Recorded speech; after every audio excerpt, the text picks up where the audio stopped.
રામ રામ મિત્રો, હું ખુશ્બુ પ્રજાપતિ અને આજે આપણે વાત કરીશું કહેવત ઉપર કે જેનું નામ છે સસ્તી મૂડી અને સિદ્ધપુરની જાત્રા. તો આ કોણે કોણે કરી છે? તો આજે મેં કરી છે એટલે હું તમારી સાથે શેર કરવા માંગુ છું કે તેનો અર્થ શું થાય છે. સસ્તી મૂડી એટલે કે ઓછા ખર્ચની અંદર આપણું કામ થઈ જાય તેને સસ્તી મૂડી અને સિદ્ધપુરની જાત્રા કહેવામાં આવે છે. અને સિદ્ધપુરની જાત્રા કેમ? કારણ કે ગુજરાત રાજ્યની અંદર જે નાનકડું એવું ગામ છે, પાટણ જિલ્લામાં આવેલું છે સિદ્ધપુર, જ્યાં માતૃશ્રાદ્ધ માટે શ્રેષ્ઠ ગણાય છે અને ત્યાં ધાર્મિક કાર્યો પણ થાય છે, તે માટે તે શહેરનું નામ લેવામાં આવે છે.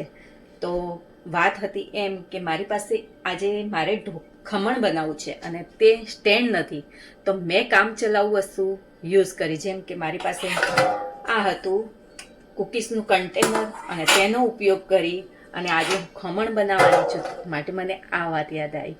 જે જૂના લોકો હતા તેમની પાસે બધી વસ્તુઓ અવેલેબલ નહોતી હોતી, તો તે કોઈ પણ વસ્તુનો કામ ચલાવ ઉપયોગ કરી અને તે આ કરતા. ત્યારે આ કહેવત પડી કે સસ્તી મૂડી અને સિદ્ધપુરની જાત્રા.